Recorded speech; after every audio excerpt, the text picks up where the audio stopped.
The Broncos made a splash in free agency yesterday. This is your Denver Sports Daily for March 11th. The biggest stories, the latest news. It's Denver Sports Daily. The legal tampering period of free agency began yesterday, and the roster already looks pretty different. And here are some of the bigger moves that the Broncos did yesterday. Now, Jarrett Stidham signed a 2-year, $12 million extension. I know I could give my thoughts on every one of these, and I'm just going to give my thoughts on the ones that really stand out to me. But this one, come on. Have we not seen enough of Jarrett Stidham? And then the fact that we let Zach Wilson go, and I'll get more into that as I go down the list. But Jarrett Stidham, 2 years, $12 million. Don't like this move, but the good news is to come. There's a lot of great moves on this list. DJ Jones is staying with the Broncos, signing a 3-year, $39 million extension. That one's huge. That's a big thing that the Broncos did. Keeping DJ Jones is incredibly impactful. This guy's great. There's so much that you could say about him, but keeping him here is a great move. The Broncos did exactly what they should have with his contract. 3 years for $39 million. Great. No notes. Big fan of that one. The Broncos made it. This is where they really started making a splash. They signed Talanoa Hufanga from the 49ers to a 3-year, $45 million contract. The safety with the 49ers, just incredible. Wow. They went out and got this guy. Just a great move overall. 3 years, again, $45 million. And you know, a lot of this, you haven't seen this in past years because they didn't have money to play with. Now they have money to play with, and they're going out and they're getting exactly what they're needing to do. They're getting players that they're not looking for in the draft. Sure, they might be looking for linebackers and safeties later in the draft, but they want to get some skill positions in the draft. These guys are great gets in free agency. Now, moving on, inside linebacker Cody Barton is going to the Tennessee Titans on a 3-year, $21 million contract, so he will no longer be with the Broncos. And this is what I was talking about earlier. Zach Wilson is leaving the Broncos for the Dolphins as he signed a 1-year, $6 million contract. You could have gotten Zach Wilson for as expensive as Jarrett Stidham. You could have signed him to a 2-year, $12 million contract. Same exact thing. I would so much rather have Zach Wilson at the backup position than Jarrett Stidham. Zach Wilson has shown that he can actually win on a higher level. Sure, the Jets weren't that great of a team when Zach Wilson was QBing for them, but he was still there. He was winning those games. He was a starting quarterback in this league. Jarrett Stidham can't say that. And sure, you don't want necessarily a starting quarterback at your backup position. I get that. I get it.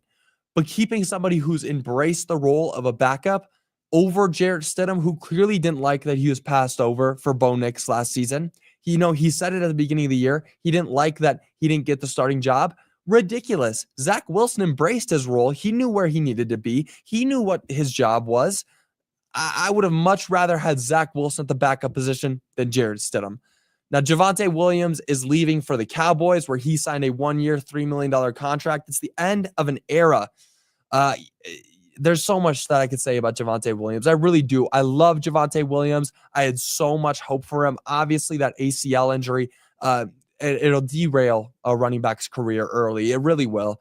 But seeing him go to the Cowboys, he's making money. This is probably a sign where he's going to either be a journeyman or out of the league soon. And it's really unfortunate to see because I just love Javonte so much. And obviously, I want to see the best for him in the future. But it is the best move for the Broncos to say, all right, we need to clear up this running back room a little bit. We don't need Javonte anymore.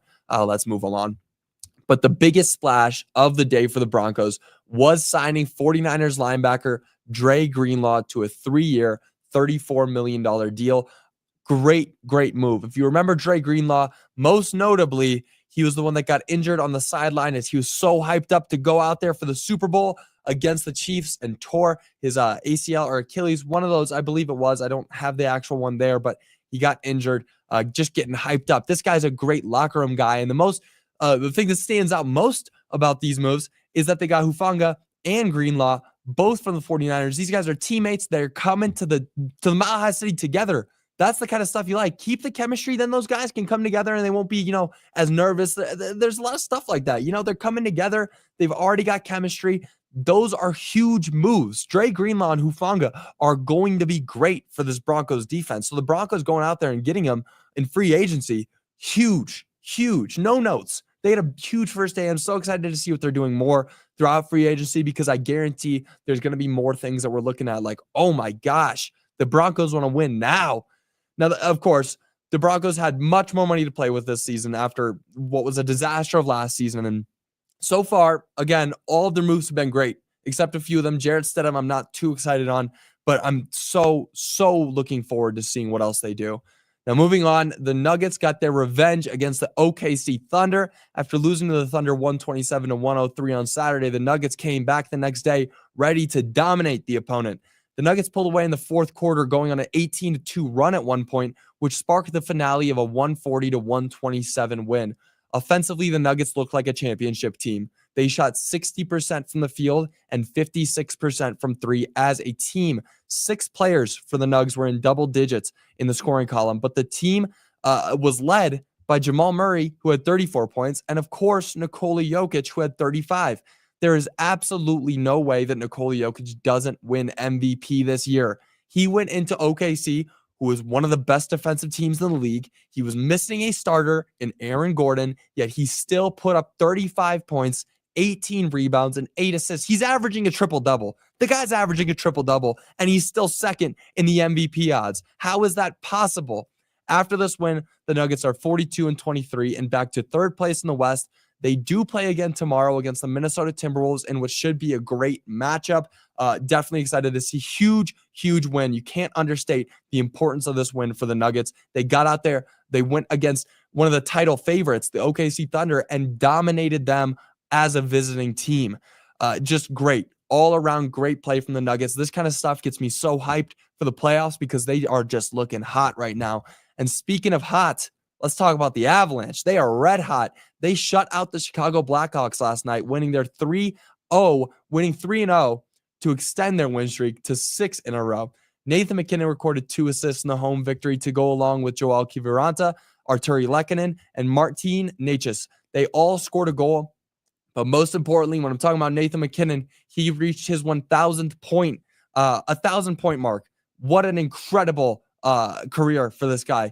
He had an assist early in the third period that got him to that 1,000-point mark, and just, wow, there's only so much you could say. It's the same kind of thing you're talking about Nikola Jokic and Nathan MacKinnon. These guys are just breaking records every single day. He got his 101st and 102nd point of the season yesterday, and just dominance. The Avs are looking great right now. The hero of the night, though, was undoubtedly Scott Wedgwood, who saved all 20 shots on goal. I'm telling you, these goalies are for real. Wedgwood and Blackwood, when they're between the posts, nothing's going by. The great wall of wood. That's what they are.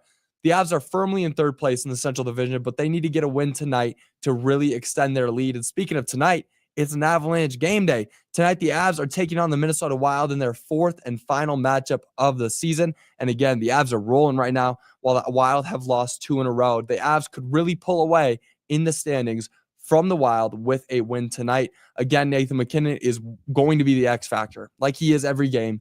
Again, he recorded his 101st and 102nd point of the season. He's rolling right now along with the Avs. Now, the Avs are heading into tonight's matchup as 1-point favorites, and that game will begin at 6 p.m. It's been a great day. It's been a great last night for Denver sports, really. We got a bunch of stuff going on for the Broncos. We got a bunch of stuff going on for the Nuggets. They're dominating. And then the Avalanche, are just heating up. They're looking great right now. But that's going to do it for your Denver Sports Daily. I do want to read some of your comments. What's your opinion on Judkins round 2? I would love it. If they can get one of those tight ends in the first round, Tyler Warren or Colston Loveland, those guys would be great. And then in the second round, you get a Quinshon Judkins. Oh my gosh, that would be amazing. But again, my head's been at the whole offseason so far. If Ashton Genty's on the board, you got to get him. There's a lot of people who are like, oh, he's not going to be on the board. He's going to the Cowboys. Sure, that's very likely.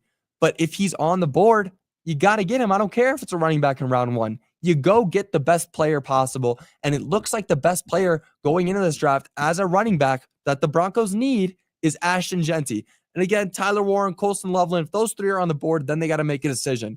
But Ashton Genty looks like the best skill position outside of the quarterbacks, outside of, Travis Hunter early in the first. Ashton Genty is one of the better players in this draft class. Let's see. What you're not getting is that Zach Wilson was never going to take our offer because he wants a path to starting. Stitt is okay being a backup. Zach now has a path for an opportunity in Miami backing up Tua. Yeah, that's a great point. That's a very great point. I'm just never a fan of giving away talent when there's, when you could give away worse talent. You know what I mean? Keeping two players who both are around the same contract. Jarrett Stidham, if you extend his 2 years, it'd be $12 million, so about the same exact thing as Zach Wilson. Zach Wilson looked like he really accepted his role. He does want to get back to a starting position. And if Miami's the place, then Miami's the place. And all the best for him. Really, all the best for him. But there's just something about if we have talent here in Zach Wilson, who is talented, he's got talent, keep him here over Jarrett Stidham. Let Jarrett Stidham go to Miami. But again, that's not really the Broncos' decision. That's the players' decision. So yeah, that's a great point. But that's just where my head's at. Keep the talent in the city. Keep the talent in the city. Zach has no chance to play with us. He chose to leave for Miami. Yeah. Zach, again, with Bo Nix, it doesn't look like any quarterback's going to play. But God forbid, Bo Nix goes down, Zach Wilson gets a shot to show out. Doesn't that do more for his draft stock? But again, if you're looking at injuries, to kind of combat my argument that I just had, wouldn't Miami be the best place to go? If you want to play due to a quarterback injury, go to where Tua's playing. So yeah, I definitely agree. How do you feel about Ingram? It was a mistake letting him go. Was it the mistake letting him walk? Yeah, sorry. I misread that for a second. Maybe a little bit of a mistake. But again, what I was just saying, if you're looking at a tight end in the first round, you got to go and get a tight end in the first round. There's no need to getting Evan Ingram and, a tight end in the first round. But Evan Ingram's a tremendous player. Getting him on the Broncos would have been huge. But yeah, I really can't say if it was a mistake yet because we haven't seen how the next season plays out. What if Evan Ingram goes out there and he doesn't play as well as he should have been? Evan Ingram's, again, a talented player, but sometimes that's just how the things work out. But that's going to do it for your Denver Sports Daily. I'll be back with you guys again tomorrow, hopefully recapping a few more moves and then previewing some big games and recapping a Avalanche win. Let's call it that, an Avalanche win over the Wild. But that'll do it for your Denver Sports Daily. I will see you all tomorrow. Until then, y'all have a great rest of your day. Bye, y'all.